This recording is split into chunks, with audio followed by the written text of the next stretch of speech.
and girls, welcome to another episode of the SimRacing Expo podcast, episode number 6.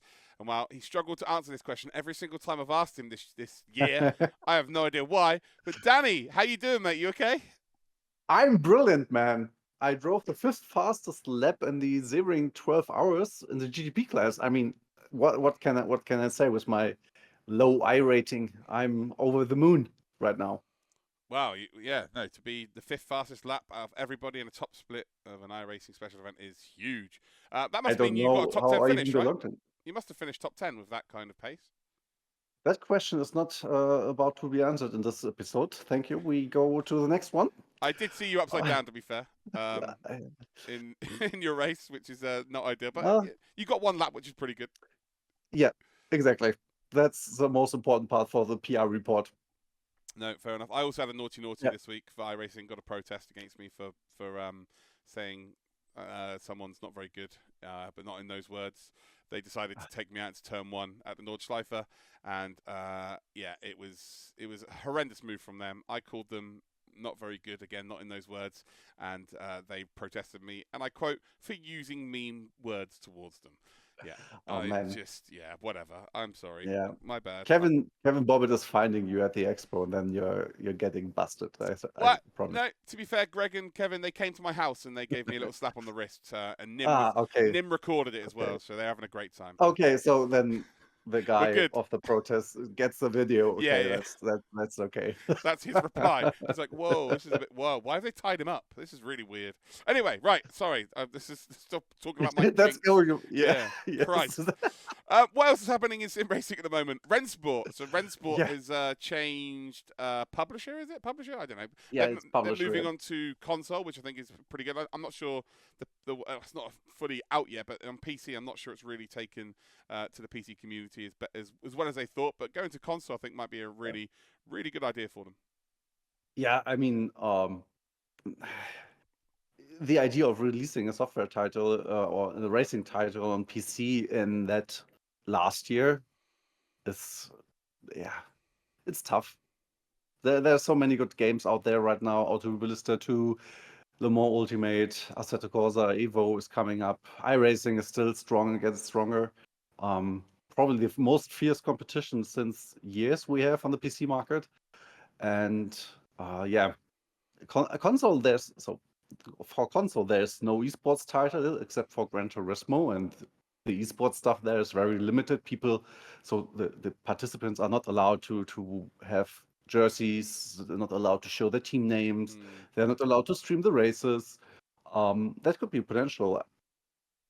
Yeah, replacement for Forza Motorsports, which also is very actually sad and yeah. Well, that's going on to I don't. PlayStation as well, by the way. Yeah, but there's no esports. Forza No. was very strong in the past with esports. Logitech G Microsoft. Challenge is their Yeah. esports now. By the way. Yeah. That's what they do. As their Okay, esports. yeah. So they kind of do have Yeah. something, and it is worth $100,000. So there is something, but yeah, you're Yeah. right. There is a space in the market. Yeah, exactly. But there is something good enough for 2025, right? So maybe Wrenchbot is pulling it off on console. I mean, good luck to them, and I think as we all know, the people working behind the title, it's always fingers crossed for them that this investment and product is taking off. Yeah. I wonder if that means that they'll start doing the R1 on console when it's released. That was already like a thing where I was also thinking about, because I mean, esports wants to be more widespread and more entry level, and console is the best part for it. And except for racing, or racing at least is a title where you can't cheat on the console. No, that's true. I wouldn't know anything about cheating because I am a world-class sim racer, so it's fine. Yeah.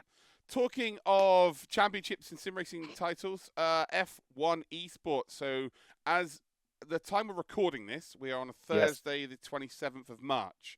So just a little look behind the curtain. This is coming out in 2026, I would imagine. We've got so many recorded. And Red Bull have just won the Constructors' Championship last night, and it looks likely that Jarno Opmeer will become the F1 esports champion as well. But again, we've still got some races to do today.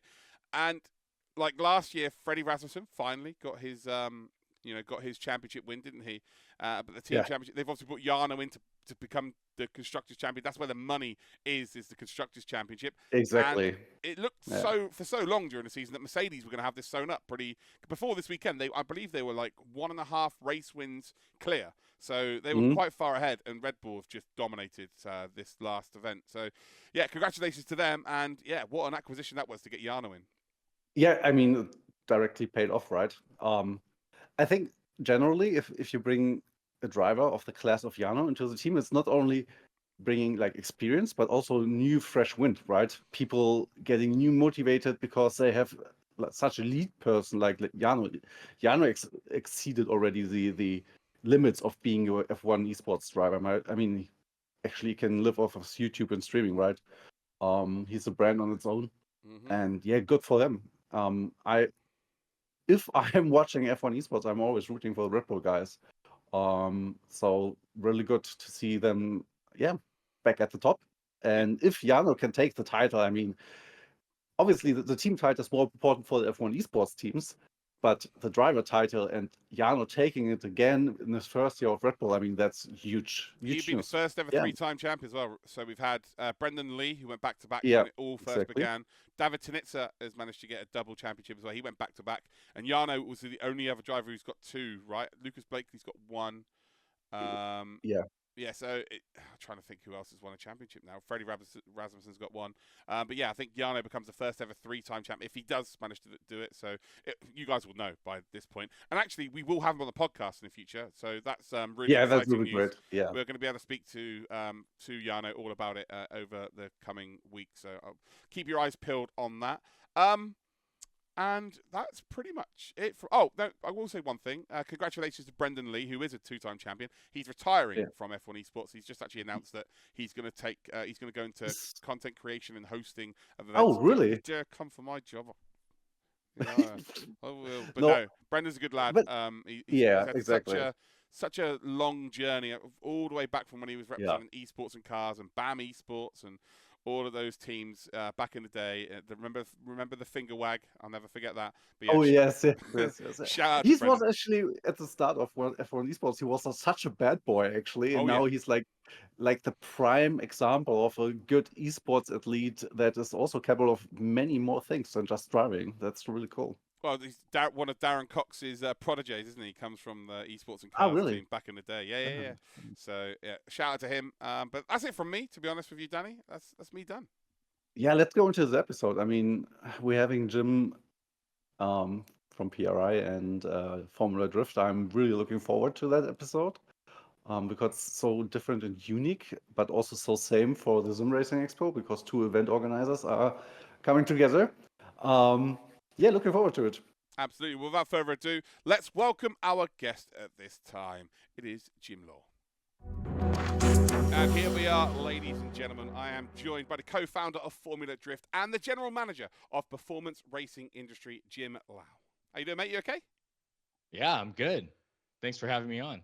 No worries. Well, we've been exchanging emails recently, and I've done a little bit of research into the career you've had so far, and of course being involved in Formula Drift and PRI, which has completely opened my eyes, by the way. I had a little idea of what PRI was, but now I've delved into it with all the videos and what's on your website. It is just blown my mind. You're able to use an American football stadium to do a trade show. It's crazy. But let's start with the big burning question. Who are you? What have you been up to over the last, 20 years? And where have you come from? Yeah, absolutely.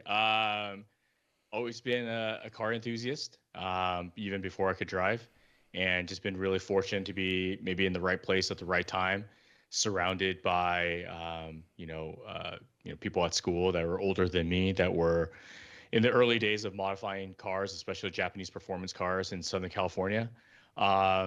And really got the bug and has been and still is really a fan and enthusiast of car culture.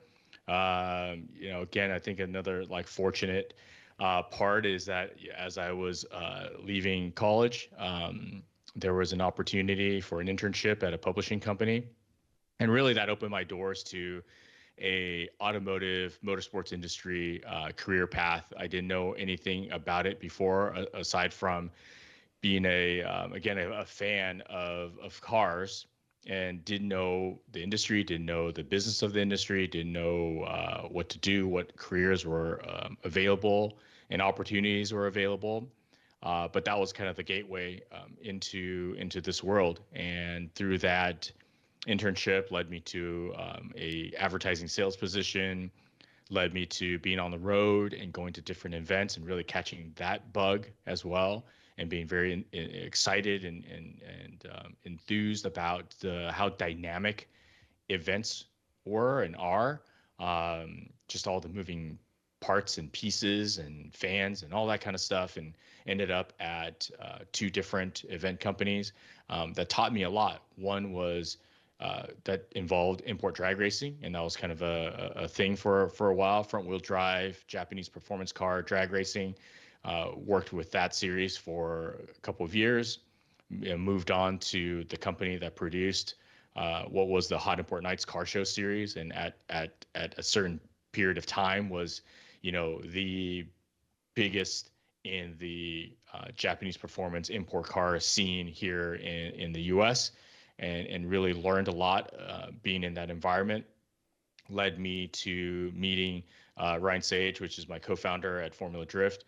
We actually started as a marketing agency wanting to service these performance part manufacturer companies and helping them kind of bridge into event activation, into branding and marketing, and really just trying to help them get better results as they participated in events like import drag racing and Hot Import Nights and car shows and all that kind of stuff.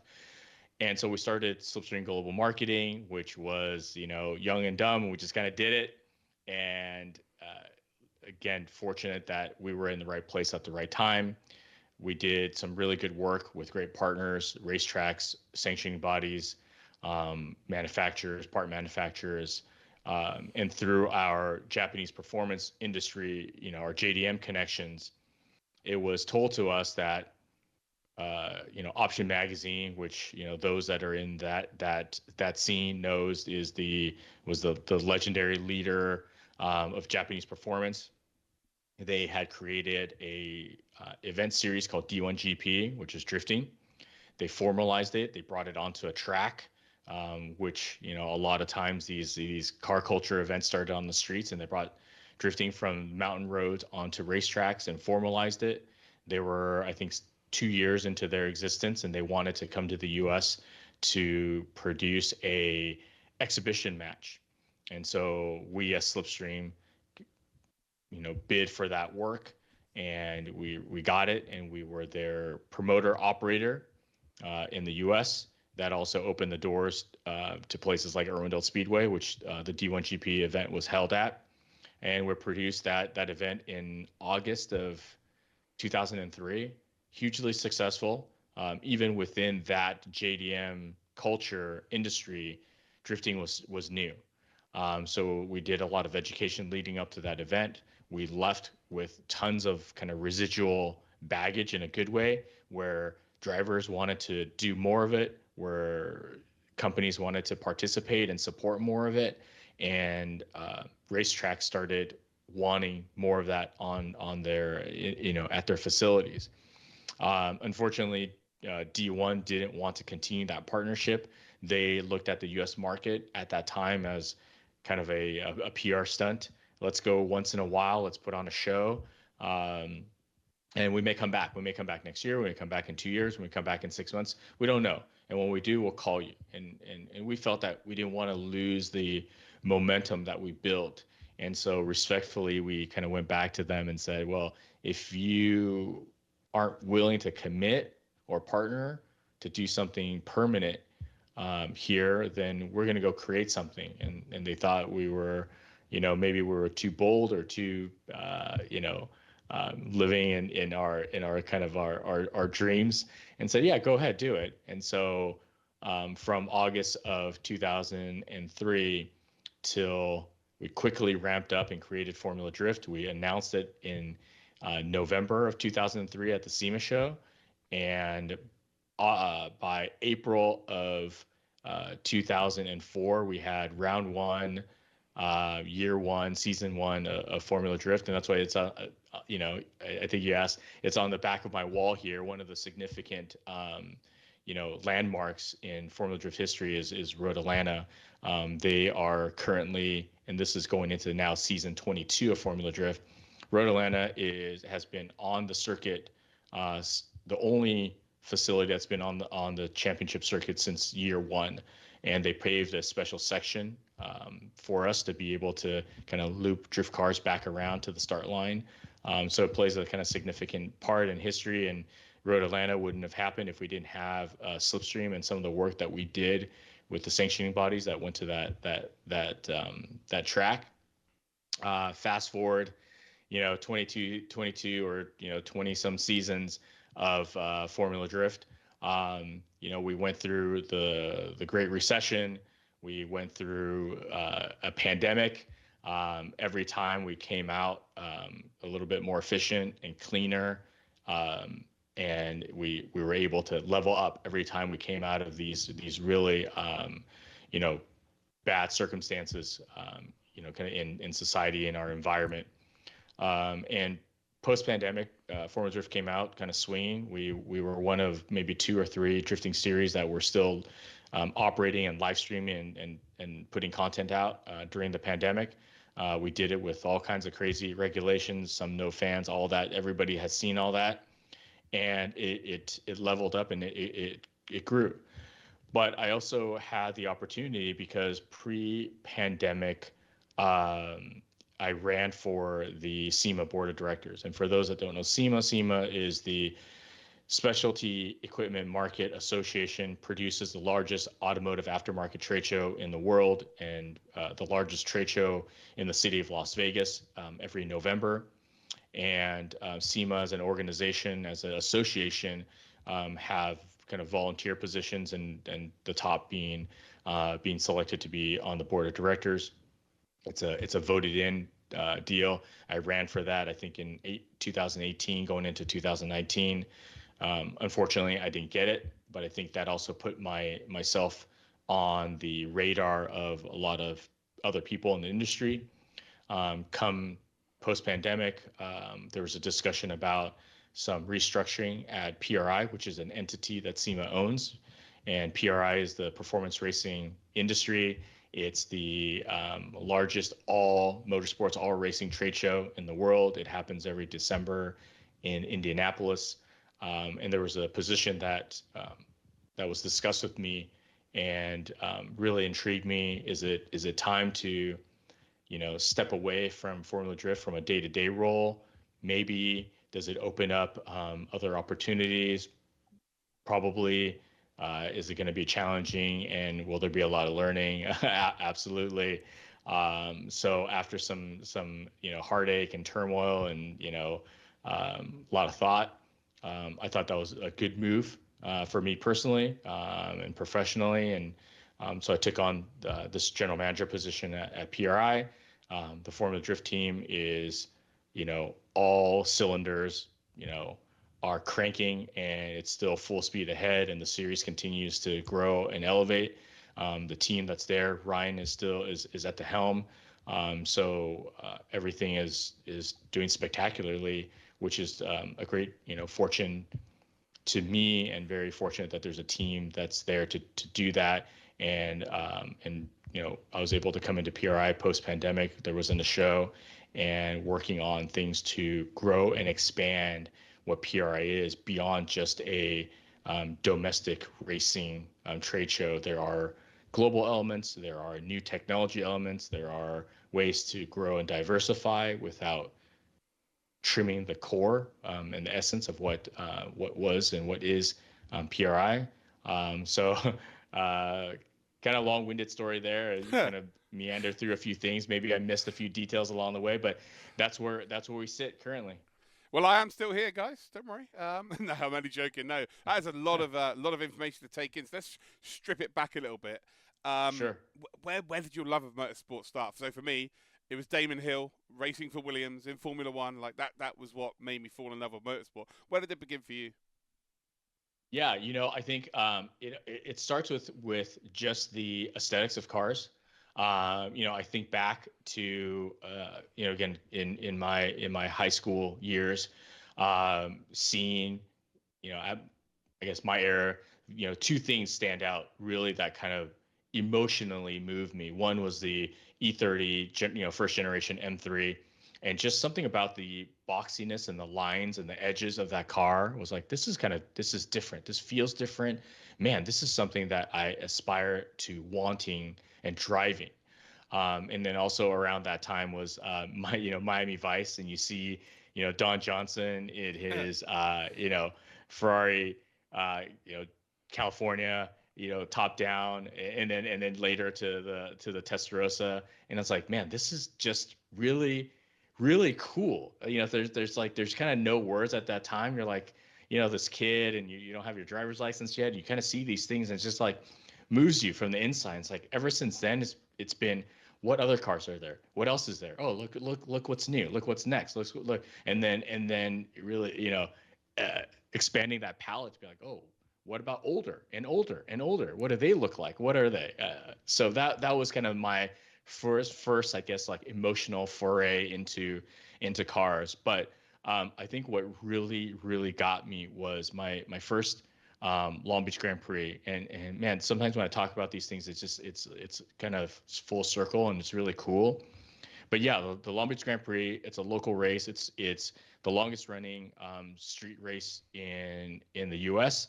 It started out as I think Formula 5000 race, and then it became a Formula One race for a number of years. And really the mainstay is IndyCar.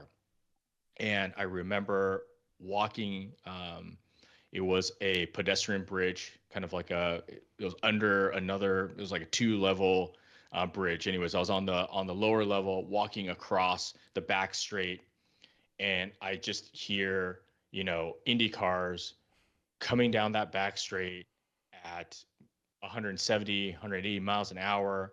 You can hear the tone, and at that time it was a really diverse series, and you could hear the tone between the Porsche engine and a Mercedes Ilmor, and a Honda, and just the sounds and the visceral effect of walking into that race for the first time and hearing that reverberate off the bridge, really just kind of drew me into, all right, racing's the place to be, and racing events is really the place to be.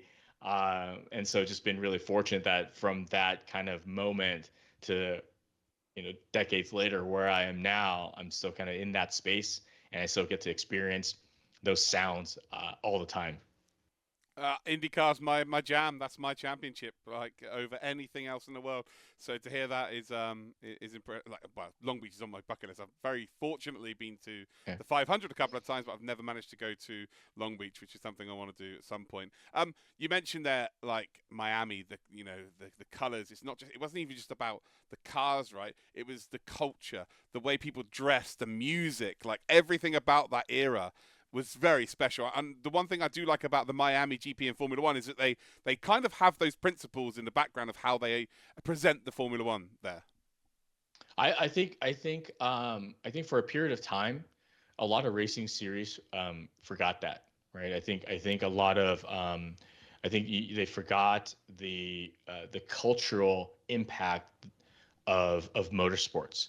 They forgot the sexiness of it, and the visceral effect of it, and the looks, the sights and sounds of what it brings.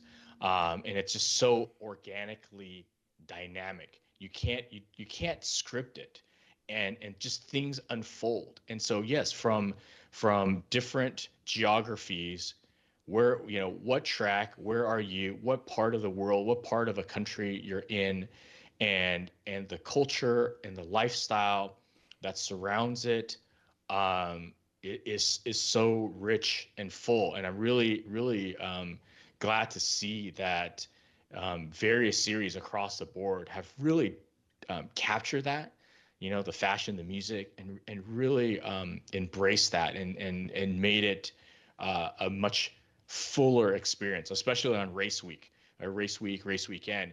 It's a much richer and fuller experience.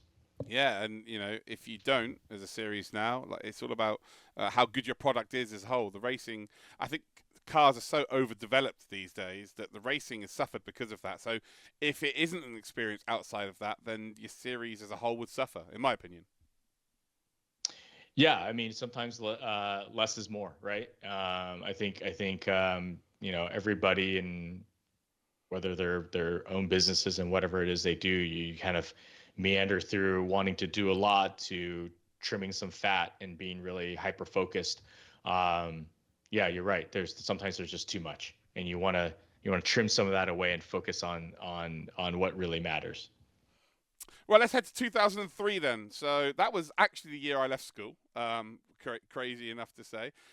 You decided to go on your own and create a series, and you were told you were crazy. And you didn't use those words technically, but I imagine that they were said by many people now. No chance, they're not going to survive. And we are now 22 years later, and you are heading into your 23rd season. Is it 23rd? 22nd season. Yeah. Like, what was the thought process going through your mind about, yeah, we can do this. We can make something a success on our own. Man, I mean, fortunately, I guess we were young and a little bit dumb and naive and brash and bold. I mean, yes, there was there were signs of it, and that was kind of the 2003 D1 GP event showed that a first time drifting event at that level, at that scale, first time at a short course oval track, that drifting has never been done on that, because it was, they don't have that in Japan. And drivers were, it was all the metrics, and we didn't really think of it that way, but really all the metrics that came out of that event showed that there's potential: sponsorship, ticket sales, participant, car count. So why wouldn't it work? So that's what we thought, and we did have a fairly conservative, I think, a balance of boldness, but also some conservative side of us. We didn't jump out the gates and did too much. It was 4 rounds in that first year, and we went to facilities that welcomed us and that had worked with us before. So there's some familiarity there. We were able to bring in partners, brands that we had worked with before to sign on. But yeah, I mean, I would say that 2003 gave us kind of a glimmer of what the potential could be, and we just kind of went for it. And so you're 5 years in. You're like, oh, this is going pretty well. And then the recession happened. 2008, right? That was the year where things went tits up. Yeah. For the lack of a better term, my apologies. Right. I mean, couldn't really. No, I script mean, it, we no, and it's like, I think you mentioned too, like yeah, when we started, it was like, not only were we kind of, young and a little naive, but that's how people took us too. And so there was a obstacle to overcome, right? You walk into a meeting with these brands, tire brands and car manufacturers and whatnot, and you're in your mid 20s, 2 guys in their mid 20s, and it's like, who are you? What have you done? Why do we even need to care about you? And so there were those, and I think we've been surrounded by really good people. There have been really progressive minded people in the industry that have vouched for us, have seen or at that time saw the potential in what we could do, and really spoke on our behalf, and that's how those doors were open. And yeah, 5 years later, as you think, you're like, oh, cool, we've gotten to a thing, we're a rhythm. Season 5, we went from 4 rounds to 6 rounds to, I think by season 5 we were at a 7-round championship. Going across the country, all that kind of stuff. It was great. And yeah, and then the recession comes, and it was a full punch in your face, because brands pulled out, companies went into bankruptcy protection and all that kind of stuff, and bills were not paid. I'd say that what we learned from that, though, is that we because we were growing, we started to add on a lot of fat. There were things that we were doing and probably prices that we were paying for that we just didn't do enough due diligence to say, is it a nice to have, or is it a need to have? Have we bid multiple vendors to see if we can have the right price? Are we having kind of candid conversations with these vendors and partners of ours to say, hey, this is the financial and economic situation of the time. What can you do to help assist us alleviate the pressure, things like that? And it put us kind of through the ringer, but we were able to do that. And coming, 2008, 2009 was a lot of that. Coming out of 2009, I think we trimmed some fat. And when sponsorship dollars came back, we knew how to not spend that way again and reinvest in parts of the series that would help make it grow.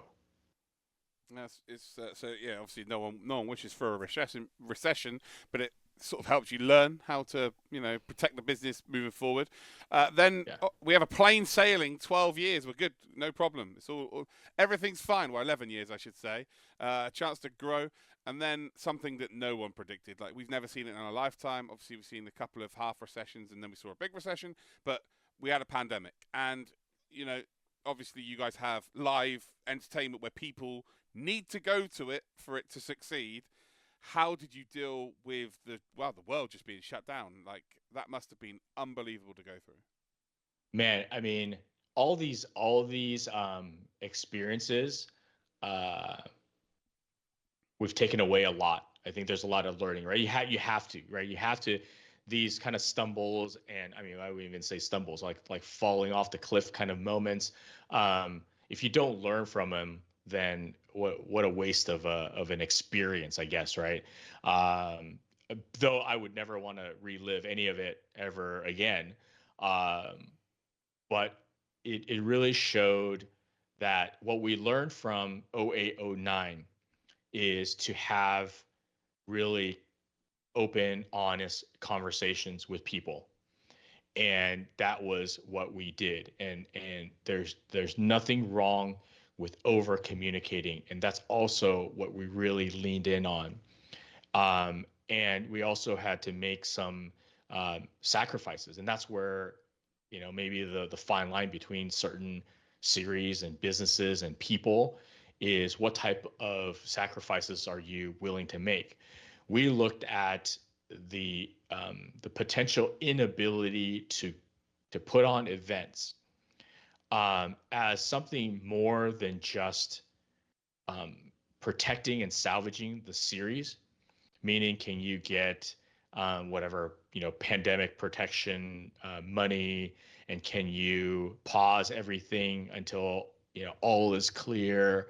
Can you just pull back? Can you there's a lot of much easier options that we could have taken, much easier paths we could have taken. We definitely leaned in on, well, we may not come back from this, or we may come back very handicapped from it, very damaged from pausing. And we don't know if it's a 6-month pause or a 12-month pause or a 18-month pause. So instead, literally every morning during that year, from I think the U.S. started shutting everything down around March. Literally every morning was, what are new policy changes? What's next? Every day, every week, it just seemed like it kept changing. Oh, same here, by the way. The news, I don't really watch the news, but you'd have to watch the news to see what the next leader was saying you had to do. It was remarkable times. It was wild how and of course, like it's also rooted in party politics as well, different regions, different countries. Here you have 50 states. Every state has a different policy, and then within every state there are counties. Every county has a different policy, and it was crazy. And so like every morning it was like this whirlwind of, did you hear? Did they did? It's like, oh my gosh, there's like all the time. And we were hopeful in the beginning, like, oh, okay, fine, we'll shift everything back. We were going to start the season in April. Let's start the season in June. No, let's start the season in July. It's like everything kept changing and changing and changing. And certain facilities, there's like, sorry, we can't do anything at all and had to shut down. We're shutting down. And so we were, I think we were the team, having gone through different eras and different obstacles and different types of obstacles, and having really again kind of these great relationships that we have with our partners and with the teams. We spoke to everybody and we kind of worked out a plan, because again, if we didn't have anything, we thought about, well, what is that? We're going to feel the residual effects of that, because once you start thinking about, there's a series, we have these sponsors that committed, to us, and some have already, paid us for portions of the season. Now what we're going to do next year, now we're going to have to credit it back. How do we, put money, like it became this whole thing where it's like we would come out of this pandemic 3, 5, 10 steps behind just to get back to even, or not even even financial, just to get back to like status quo. We would have been so far behind. Then you think about the teams that participated, they're not where we are. There are a lot of smaller teams. Will they even survive? Will there even be a drift team, a Formula Drift team, once this is all done with, if we just stopped, closed doors? And what would they have to do and return, again, sponsorship money that's already been given to them? How do they make good for money that's already been given to them? Like it was a chain effect of all these things that would have happened. So instead we said, look, let's just follow policy and do what we can. Let's cut where we can, our own wages, ask for discounts from our partners, from suppliers, vendors, facilities. Let's just squeeze by. But let's not do anything. And so what we ended up doing was that was an 8-round championship that was supposed to be on the slate that year. We compacted into 4 venues, double rounds each, and we just followed any policy guideline that particular state and that particular jurisdiction had.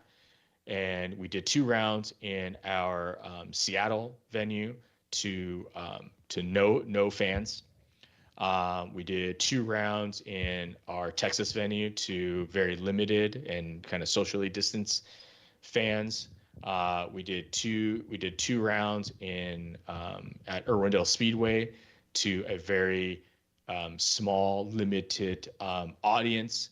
And I'm trying to remember, there was one more venue, and I apologize for not remembering which one that is, but we still pulled off technically 8 rounds of competition, 8-round winners, and a champion. And we were able to live stream that. And that was our saving grace. And that, I feel, is what propelled us come 21 when the doors started opening back up, because we were in the hearts and minds of drifting fans across the world. I believe we were all 2, maybe 3 series that were still broadcasting content, and we were fresh, we were live, things were still happening, everybody scathed by. And when 21 came back and the doors opened up, it was huge jumps in teams coming back, in sponsors coming back, and in fans coming back. And so it's just been on a great upward trajectory since then. Well, that brings us to our next question. 2025, where is Formula Drift now? Is it in its best position ever? Yeah, I think I would say there's always more gears. I think there's, it's got a little bit of like a up and plateau and an up and plateau. I think the resurgence or the enthusiasm post-pandemic isn't as steep as it was in 21, but it's still there. The audience is still growing.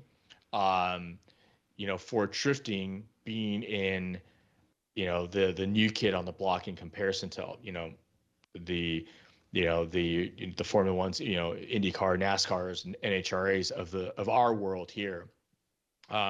There's still a lot of evolution, a lot of learning. I think the future really lies in coming to a set program package to able to help create an economic environment that not only does the series thrive, but and the top teams thrive, but all teams, all participants in the series are thriving. I think there's still a lot of headroom in Formula Drift's future. No, fair play. Finally, where can people watch Formula Drift? FormulaD.com and Formula Drift's YouTube page.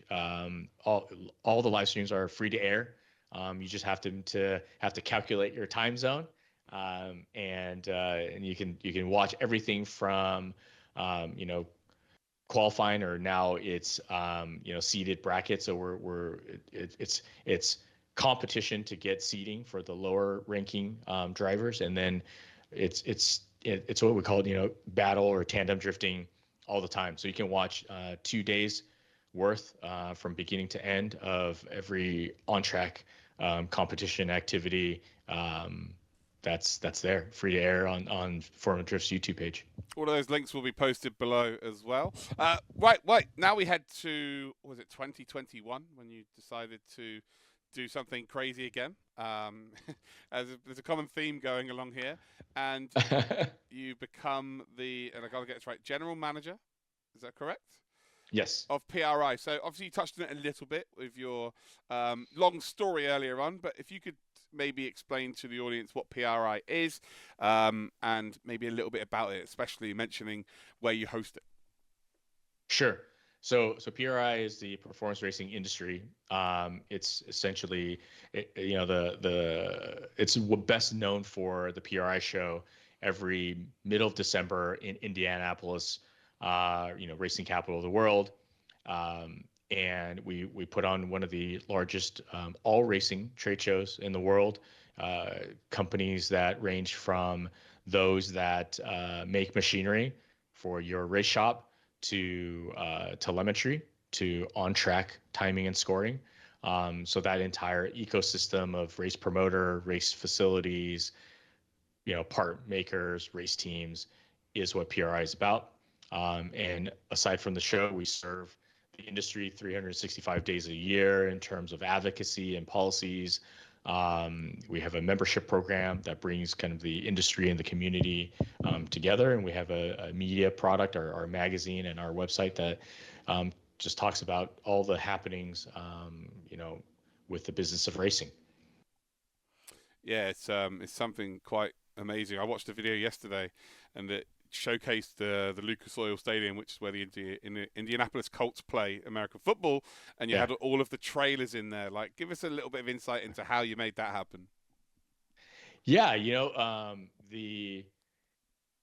we take over the entire Indiana Convention Center, and there's 1,000+ companies that are on display. A big component of racing are the trailers, because you have to haul your equipment, you have to haul your cars all over, and especially in the United States, there's obviously a larger need for enclosed trailers of all sizes, and so there's no place better to put them than inside the stadium, and that also opens up another area, more square footage and more activation area, and that's where the SimRacing arena is housed.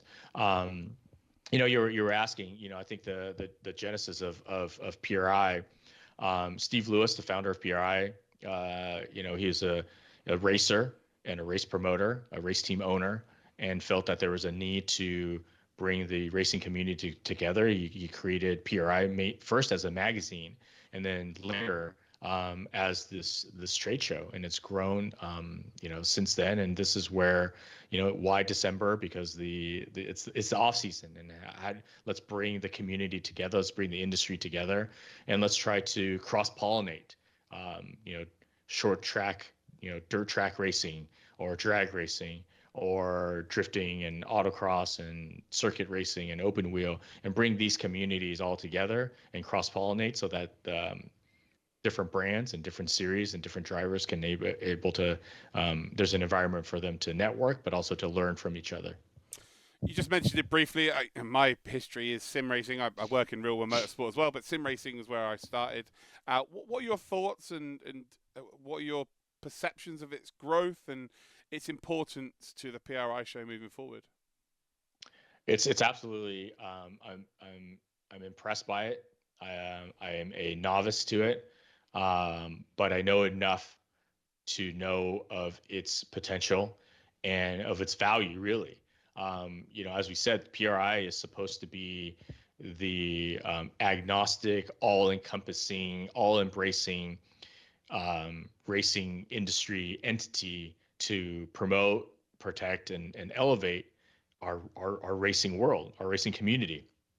And I felt that when I came on board late 2021, walking into the show, I saw pillars of strength, but also if we are to be all encompassing, there are definitely segments and disciplines of auto racing that's missing. And we learned and we saw from the pandemic the value of sim racing, because a lot of series went to that as their kind of competition and broadcast content component. And it brought to light how much sim racing activity was happening. And in addition to that, you see experience, my experiences with like Formula Drift as a newer series with teams that have much lower budget. The barrier of entry is lower. The accessibility and the training ability is there.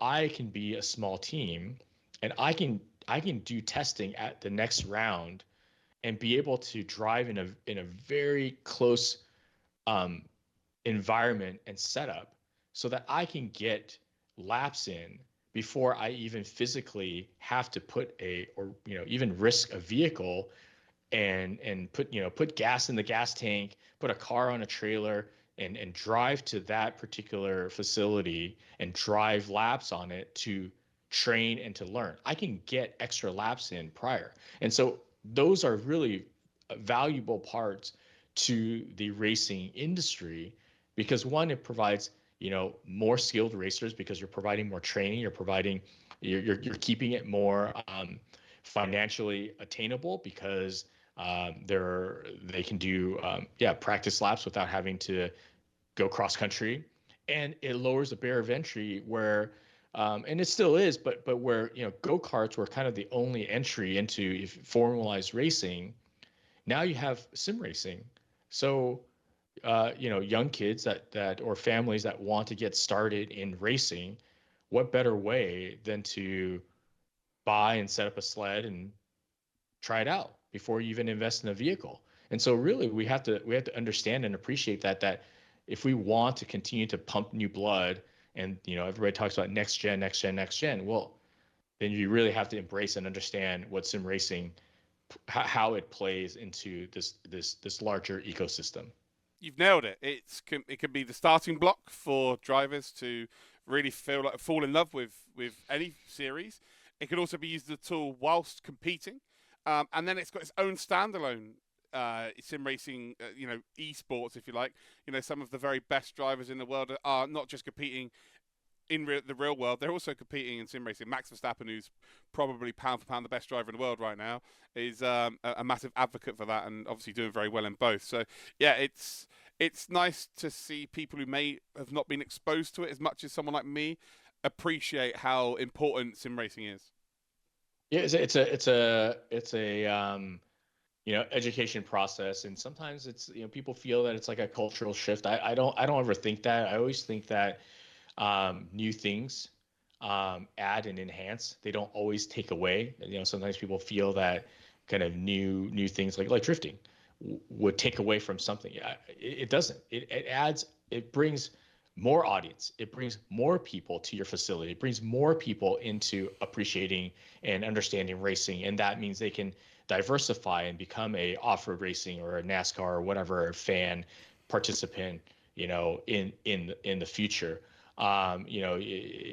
If you think back, if people are able to take away and walk away from kind of the traditional linear, okay, we're going to start in go-karts and formula cars and blah blah, and kind of move your way up, and you say, well, sim racing is not just, oh my gosh, it's video games, some kid on a Xbox or a PlayStation, and that's what I think that's in the minds of a lot of people. But man, like, walk into Delara, the next door to the PRI headquarters in Speedway, Indiana, and you look at this multi-million-dollar simulator that's training your tier 1 drivers, or you go to any military training facility. What are pilots doing before they get in a plane? They're in a simulator. And so it's like people have to kind of open their minds up a little bit and not be so resistant, and really find a correlation in that pilots spend a lot of time in simulators before they walk into or get into an actual plane, and then they start with the smaller planes and then the bigger planes and then the faster planes. So racing can be and should be and is probably going in that direction as well. And so it's not a bad thing. It's good for racing. I actually worked at Delara's headquarters last year, so I've seen this simulator. It is unbelievable. But you're right. And to be honest, when I first started in sim racing 10 plus years ago, you'd have to defend it to everybody. But now it just speaks for itself. Like if you go to Dortmund, later this year, and that's for people watching at home as well. If you go to Dortmund and you just see how big the Sim Expo is. And that is just sim racing, right? It's just a simulation of racing, and how many companies exist because of it. You'll realize that it's absolutely huge. Right, Jim, it has been an absolute pleasure talking to you. I feel like we have to do an episode 2. There's so much more. We just barely scratched the surface. But if you would like to plug anything at the end of this broadcast, please go for it now. Any links, any social media handles? Yeah, I mean, it's a gateway to all things. Formula Drift is at Formula D on Instagram, and obviously all their accounts are linked on there.